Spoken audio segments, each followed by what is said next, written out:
Today's video is one that I've thought a lot about because I'm not a cook. I don't enjoy spending time in the kitchen.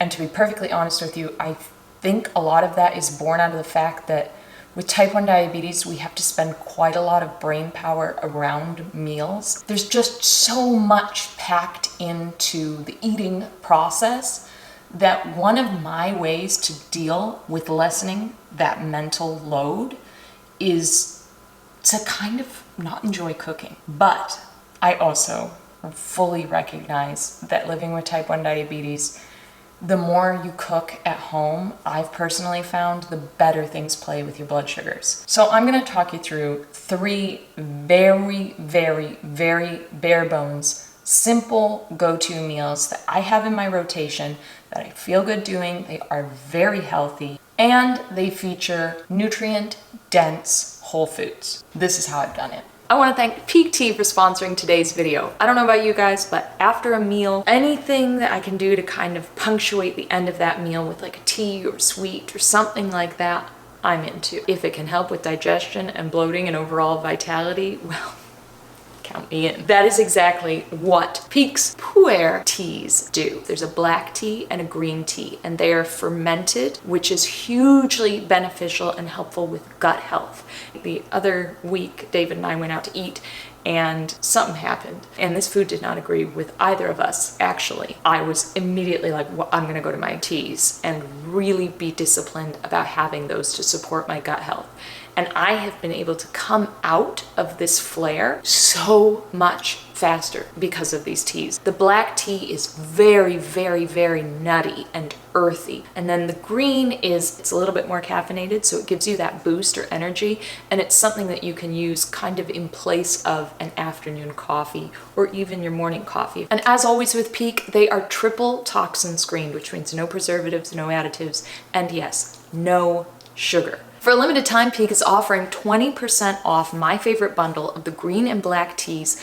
Plus with that, you get a glass beaker and rechargeable frother. So follow the link in the description box below or on screen here to make sure you get that discount. And special thanks to Pique for sponsoring today's video. There is a phrase in England called meat and two veg, and I learned that very early on when I moved there. It was sort of the start of my adult life and cooking for myself, and that always stuck with me. You have a main, and then you have 2 vegetables on the side, and one of those vegetables could very well be a carbohydrate, so it could be a meat and a vegetable carbohydrate. The Andrea take on this is to have some kind of frozen meat or sausage item in the freezer, fully cooked, ready to go. The fact that it's fully cooked and can just be heated is a lovely little hack for me. Another way you can introduce meat onto the plate is by sometimes I will make like a mince of, we actually got some bison meat that was really good. Saute a lot of meat in a pan, throw taco seasoning on it, and then have a big container of that in the fridge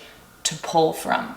That just needs to be reheated. It doesn't need to be cooked from the start. That's the meat portion. The veg portion. I am a buying frozen veg queen. I have found through trial and error so many times, I'll go hog wild on the veg, and I love eating veg, so I'll go to the store, and I also don't like to go to the store very often. So if I'm going to the store, I'm making a huge shop, and then by the time the end of the week is out, I haven't eaten all the veg and it's getting moldy and whatnot. Problem solved. Buy the frozen veg. Also, apparently it's frozen usually at like sort of the peak time it should be, so it can be more nutrient dense and have a higher availability of nutrients in it.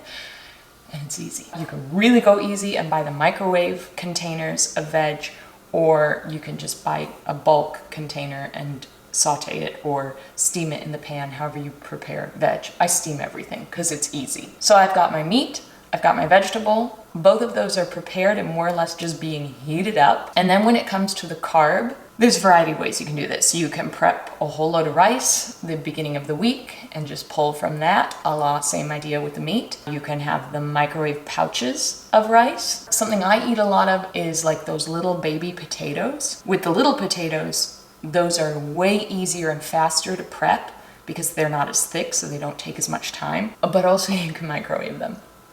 And you can microwave them for like, it depends on the size of the potato and everything, but like we'll throw them in there for like 5-6 minutes, poke a few holes in them, microwave them, really easy. really easy, and then they're just done and ready to go.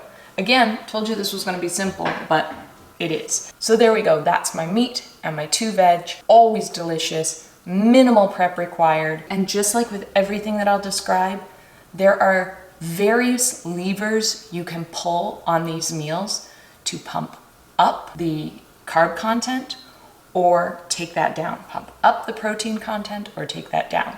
So for example, if I'm going low carb or I'm particularly insulin resistant, that carb portion that may normally be rice or baby potatoes or sweet potato, what have you, that might turn into a cauliflower rice. And to make my cauliflower rice delicious, I put either gluten-free soy sauce because I'm gluten-free or coconut aminos on it. But coconut aminos is a little bit sweet, so that just has to be taken into account with blood sugar. That is, for example, a lever that you can pull to bring the carb content down if you had a particularly insulin resistant sticky day, or as a female, you know you're in the point in your cycle where you're very insulin resistant and you just don't want to deal with any spikes. That is a way to kind of alter the meal so that it works for you and your diabetes. So I love pasta, but at times it's been difficult to eat pasta with type 1 diabetes. Anybody that knows this, you know you can eat anything you want, right? We know this. You can bolus for it, but there are those meals that you're like, can I be bothered? Like with a huge plate of pasta, which is what I want, but can I be bothered with the potential aftermath of that? I have found a hack. And the hack is edamame pasta. And please, please, please do not knock it until you try it. I came to know edamame pasta. First of all, I'm gluten-free, so I'm looking for gluten-free alternatives to pasta naturally. But I found it when I went keto. Because edamame pasta is so fiber rich, that blunts the impact of the pasta on your blood sugar. And it really, really, really blunts it successfully. At least for me, that's what I've found. I've just found it's very effective. So my next meal, I'll do an edamame pasta. By the way, edamame pasta cooks up so quickly, so another fabulous thing.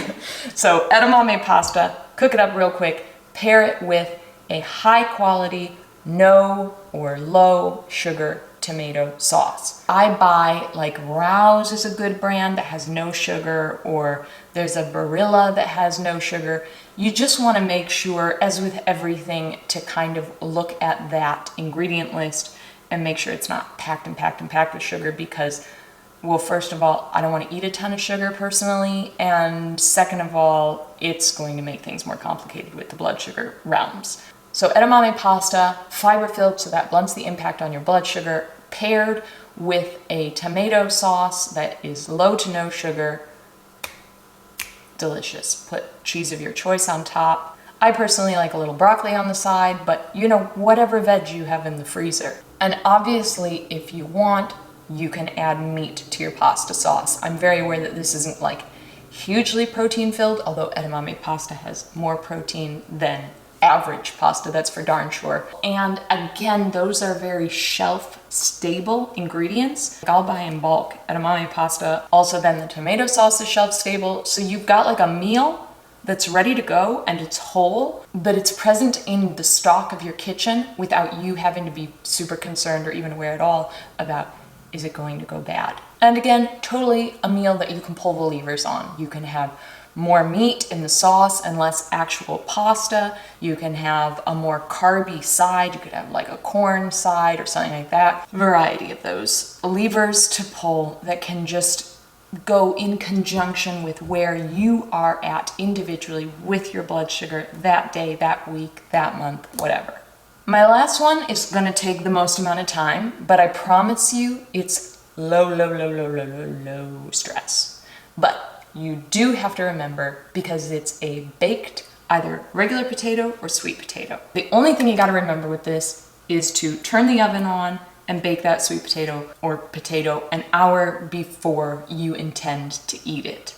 So I will throw the oven on to 350, 375. 45 minutes to an hour later, it should be soft and ready to go. Take that out, cut it in half, and that's my canvas. and then I load it up. And I can load it up with whatever. Load it up with the frozen meat you have in the freezer, maybe mincemeat. And I love putting beans in potatoes, like a saucy bean or a chili bean or something like that, that you can just get cans of. Just make sure it doesn't have a ton of sugar or other weird ingredients that you don't want, or whatever ingredients that you want or don't want. Make sure you check out those labels. Top that with some vegan cheese or some regular cheese or sauce of your choice. Lovely. In my mind, just ideal. And if you forgot to bake the potato, don't worry, I got you.